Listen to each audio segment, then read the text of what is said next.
Hey everyone, welcome to our group project. Today, you'll hear a little bit from me, Nissan Rogan, Brooke Dobbs, Mary Maduni, and Jessica Story. We will all tell you a little bit about sexual harassment in the workplace and as well as some prevention strategies and awareness strategies. I focus solely on sexual harassment. So, sexual harassment in the workplace is unwanted conduct of sexual nature that violates a person's dignity. And it can include multiple different things. For example, unwelcome sexual advances, any request actually, for sexual favors, any verbal or physical sexual nature that affects employment, if it interferes with your work performance or even creates a hostile work environment. Sexual harassment. There are many different types of sexual harassment. They do have names. For example, I will give you a few. Quid pro is a this for that type of sexual harassment where you're offered, extra pay increase or you're offered extra benefits in exchange for sexual behaviors or sexual favors.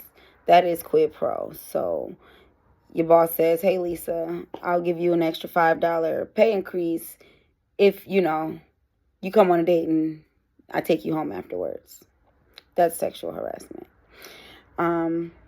There's also a hostile work environment where technically the sexual behavior is just so severe that it's making, work offensive. It's making work hard. The environment is just hostile. It's just, you're not comfortable at work because of the sexual harassment. And then there's a third-party harassment. And in third-party harassment, it's basically where someone is not directly involved in the harassment, but they feel affected by it. So you could be standing next to Lisa and hear the manager offer her an extra $5 increase and, in exchange for sexual favors, and you get offended because you're like, is he serious? And that's sexual harassment. You can report that. Common signs of sexual harassment include inappropriate touching, sexual jokes or comments, any invasive personal questions. It's like, keep it simple. Don't give away too much information to coworkers, especially if you're not comfortable. Any repeated requests for dates. If someone keeps asking you on a date, you said no, you mean no, and they just keep asking, that could be sexual harassment. And then any intimidation, any threats, or any type of retaliation related to any of those rejected advances are all signs of sexual harassment in the workplace. A real-life example of sexual harassment in the workplace would be the 2016 Gretchen Carlson versus Fox 2 News case. In this case, Carlson accused one of the head anchors on the show, Fox 2 News, of making sexual advances and sexual remarks and pressuring her for a sexual relationship all the time. After this lawsuit was filed against Fox 2 News, the anchor, he shortly resigned. He resigned, and she was awarded a $20 million lawsuit as well as a public apology. 20 other ladies came forward in this case, which was like crazy. You'd be surprised at how often sexual harassment is happening in these jobs, and women are just, letting men get away with it. And, vice versa, because it's not just men. Sometimes women can sexual harass too. So fellas know that. And she also, after the lawsuit, she was awarded her $20 million. She helped introduce ending the Forced Arbitration of Sexual Assault and Sexual Harassment Act, which was really great for men and women in jobs. So that basically concludes my portion of this presentation today. Next, you will hear from Brooke on some emotional impacts from sexual harassment. So, some of the emotional impacts on the victims of sexual harassment can include emotional and psychological trauma. Some of these victims may feel a lack of joy and unable to feel emotions, and being in a state of fear at all times, maybe even being afraid that someone at work is trying to harass you when they're not. Feeling very easily overwhelmed, feeling all emotions at once, and then also dealing with depression and anxiety.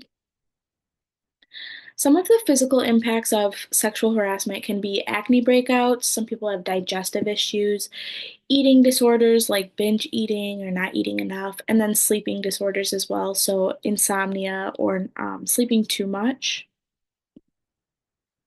And then one of the examples of sexual harassment is the Larry Nasser case. This took place in 2018.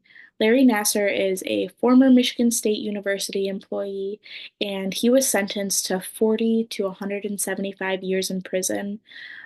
His was more than just sexual harassment, it was sexual abuse as well. He abused and harassed over 150 women, and he felt entitled to do this just because he was a doctor. Some of his patients that he abused and harassed were as young as 6 years old. And some of the patients he abused were famous gold medalists, and some of those can include Aly Raisman, Simone Biles, Michaela Maroney, Gabby Douglas, and Jordan Weber. And then going into one of those cases, Aly Raisman was a brave woman who came forward. Um, she is a two-time Olympian, and she is one of the many victims of Larry Nasser. She said that she faced both physical and emotional effects. Her physical effects included that she struggled with doing simple tasks, just like going for a walk, and that came as a surprise to her because she is a gold medalist. And then her emotional effects that she experienced were, memory loss, fatigue, and felt like her mind wasn't working right. And she also said that the ongoing abuse from having to relive everything that she went through in the trial, it just worsened it. And then some of the prevention strategies that employers can take, clearly communicate all of the sexual harassment that it is illegal and it won't be tolerated within your company. Make sure that you inform employees of the consequences that could come from their actions. Take all claims seriously. Make sure employees know that because if they come forward with a claim, they might be scared to share that, and make sure that they know that it won't be swept under the rug and everything will be taken care of. And then explain to employees how they can report it, let them know the resources that are available to them, and reassure confidentiality and to protect privacy of those who are involved. Thank you, Brooke. You did a wonderful job explaining the psychological and emotional impacts that sexual harassment can have on its victims in the workplace. I'm going to be explaining the legal framework against harassments, including what managers should do when reports of sexual harassment come in, and why it's important that employers and businesses together are working to foster a safe reporting environment for its employees. The legal framework against sexual harassment in the workplace centers on Title VII of the Civil Rights Act of 1964 and is enforced by the Equal Opportunity Commission. The Equal Opportunity Commission states that it is unlawful to harass a person, meaning an employee or an applicant, because of their person's sex. Harassment can include unwelcome sexual advances, requests for sexual favors, and other verbal or physical harassments of sexual natures. The law does not prohibit simple teasing or isolated incidents, but they can become harassment when they are severe enough to create a hostile work environment. When a when an employee experiences sexual harassment, they need to feel empowered and able to report it to their employer. When an employer does receive a report for sexual harassment, it is their responsibility to take it seriously and protect you from further harassment. When your employer finds out that there has been a case of sexual harassment in the workplace, they must promptly and thoroughly investigate the claim and then take appropriate actions. While investigating the claim, they may interview the victim, the harasser, or any other witnesses to get all the information that they need.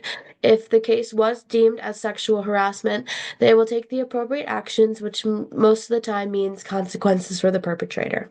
The consequences for the perpetrator can include disciplinary actions, which is a verbal or written warning, or suspension of employment for a certain period of time. It can also include termination of employment or transferring to another like a different building or a branch of the company, if that makes sense. If the case was not deemed as sexual harassment but deemed as sexual assault, the perpetrator can face lawsuits and even jail time.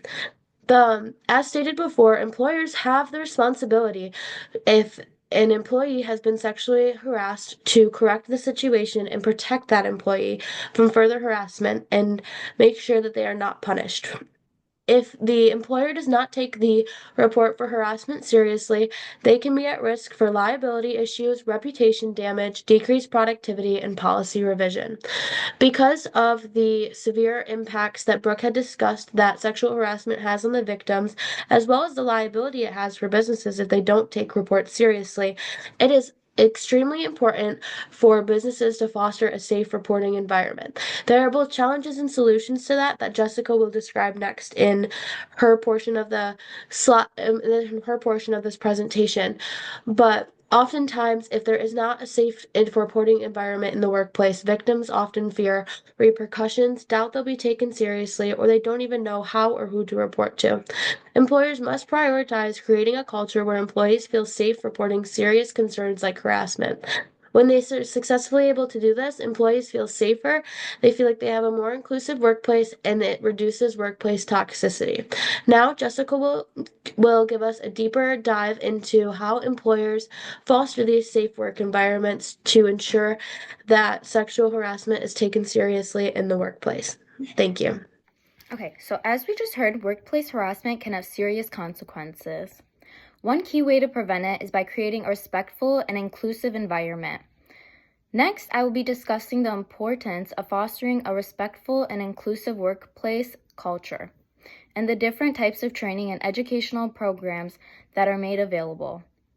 An effective strategy organizations can use to prevent workplace harassment is creating a respectful and inclusive workspace. Prioritizing this kind of environment will help make employees feel safer, heard, and valued. In return, this decreases the likelihood of harassment occurring. On top of reducing workplace conflicts, it can also lead to improved performance and productivity levels. Considering people will have a clearer and more comfortable mental space. This can also create a stronger reputation for the company. Building this kind of environment takes lots of time and effort, but it is very important companies take preventative measures before incidents occur. Creating such environments can also lead to enhanced well-being. Considering we spend so much of our lives at work, we should make it a space where people feel comfortable and welcomed. When everyone in a workplace feels safe, it can lead to better collaboration. Everyone showing each other mutual respect will also reduce workplace conflicts. The next step organizations can take is educating employees through awareness programs and encouraging open communication. For example, most companies provide mandatory sexual harassment prevention training. In these seminars that help identify harassment, examine the consequences one would face legally, and the steps to take to report an incident. Another type of educational program are bystander intervention training. This kind of training shows colleagues how to intervene in a safe and more supportive way than most might know. It also encourages a shared sense of responsibility among all staff members. Another type of training companies should prioritize is supervisory training. This focuses on teaching the ethical responsibilities that the higher-up roles need to keep. Teaching them how to handle complaints, protect victims, and upkeep the ethical values of a company. It also teaches them how to create a nurturing environment for all employees, which are vital factors when creating a functioning workspace. Overall, sexual harassment in the workplace is a major issue that causes emotional distress to victims and creates a bad reputation for companies. There are preventative measures that organizations can take to eliminate sexual harassment in a workplace. Thank you guys so much for listening.